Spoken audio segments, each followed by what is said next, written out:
Millions of Americans did the right thing. They moved their savings out of big bank accounts paying near zero interest and into high-yield savings accounts paying 4, 5, even 6%.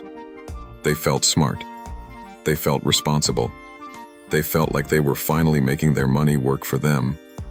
Here is the uncomfortable truth. For many of those people, their high-yield savings account is not building wealth. It is slowly eroding it. And most of them have no idea this is happening.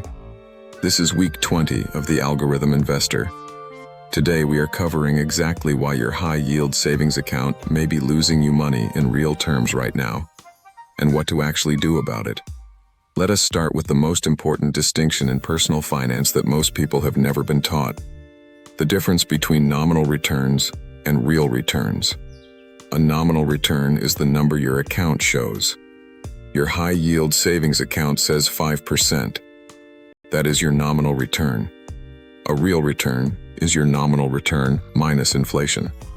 If your high-yield savings account is paying 5%, but inflation is running at 4.5% your real return, the actual increase in your purchasing power is just 0.5%.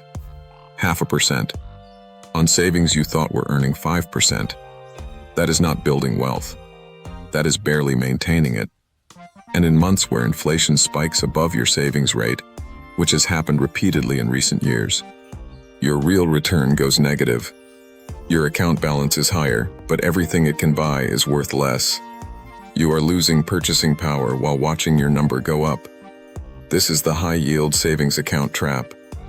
The number looks good. The reality is often much worse.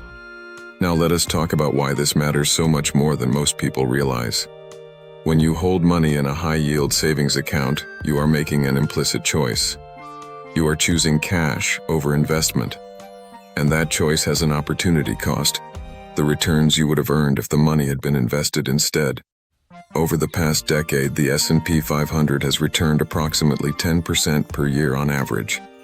High-yield savings accounts have averaged between 1 and 5% depending on the interest rate environment. The gap between those two numbers, compounded over years, is enormous. $10,000 in a high-yield savings account at 4% for 10 years becomes $14,800. The same $10,000 in a broad market index fund averaging 10% becomes $25,937. An $11,000 difference from the same starting amount over the same period.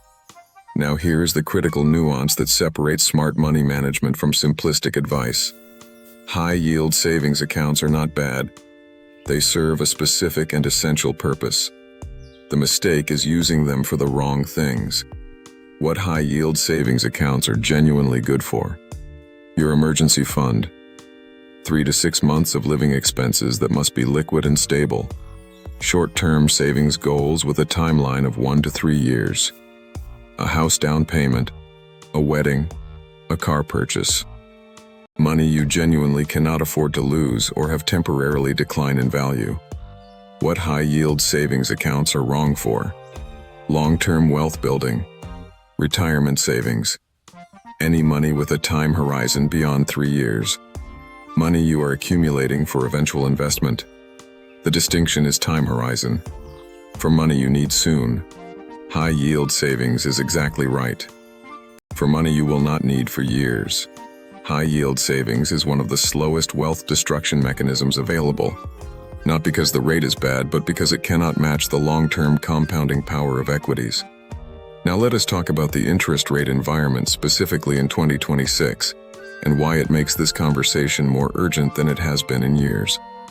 The Federal Reserve began cutting interest rates in late 2024 and has continued doing so into 2026 as inflation moderated from its 2022 to 2023 peaks. High-yield savings account rates that were touching 5.5% in 2023 have fallen steadily and are now sitting in the 3 to 4% range at most institutions. Meanwhile, core inflation, the measure that excludes volatile food and energy prices, remains above 3% in 2026, which means the real return on high-yield savings accounts has compressed to near zero or slightly above for most savers. Savers who opened high-yield savings accounts in 2023 expecting 5% returns are now earning 3 to 3.5% on money that is losing purchasing power at 3% per year. The cushion that made high-yield savings attractive has largely evaporated. So what should you actually do? Here is the practical framework. Step 1. Keep your emergency fund in a high-yield savings account. This money should not be invested. Its job is stability and access. A high-yield savings account is the right home for it regardless of the interest rate environment. Shop around for the best current rate. Online banks like Marcus by Goldman Sachs, Ally, and SoFi consistently offer the highest rates with no minimum balance requirements. Step 2. Move short-term savings goals into a high-yield savings account or a short-term CD ladder. If you are saving for something in the next 1 to 3 years, keeping it in a high-yield savings account or a certificate of deposit makes sense. A CD ladder, buying CDs with staggered maturity dates, can lock in today's rates across multiple time frames and is worth considering before rates fall further. Step 3. Any money beyond your emergency fund and short-term goals with a time horizon beyond 3 years belongs in a diversified investment portfolio. Not all of it in stocks. Your allocation depends on your risk tolerance and time horizon, as we covered in the portfolio building episode. But sitting in cash long-term is not a conservative choice. It is a slow, guaranteed loss of purchasing power. Step 4. Automate the separation. Set up your high-yield savings account specifically labeled for your emergency fund. Set up a separate account for each short-term savings goal. And set up automatic monthly transfers to your investment account for any money beyond those 2 buckets. The automation prevents the psychological trap of treating all savings as interchangeable. Step 5. Reassess quarterly. Interest rates change. Inflation changes. The right balance between cash and investment shifts with the environment. A quarterly 10-minute review of where your money sits relative to your goals and the current rate environment is enough to keep your savings working as efficiently as possible. Here is something worth understanding about the psychology of high-yield savings accounts that helps explain why so many intelligent people end up over-relying on them. High-yield savings accounts feel safe. The number always goes up. There is no volatility, no red days, no months where your balance shrinks. For investors who have experienced market downturns, the stability of a savings account is psychologically comforting in a way that a volatile investment portfolio never is. But the comfort of a stable nominal number can mask the real erosion happening underneath. Your balance went up by 3%. Inflation went up by 3%. In nominal terms, you are richer. In real terms, you are standing still. And standing still financially is not neutral. It is falling behind relative to everyone whose money is compounding in productive assets. The most dangerous money is not money that fluctuates. It is money sitting in accounts that feel safe, but are silently losing to inflation and opportunity cost year after year. Understanding this distinction between nominal safety and real performance is one of the most valuable shifts in financial thinking you can make.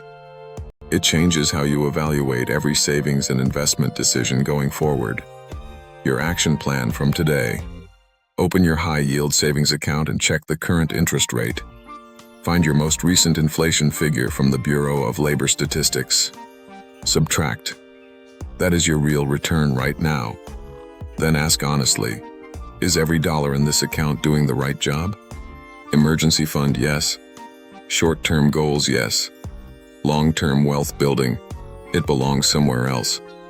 Subscribe to the Algorithm Investor for weekly finance education that actually makes a difference. New video every single week. Drop a comment below. How much of your savings is currently sitting in a high-yield savings account? Is it working hard enough for you? I read every single one. See you next week.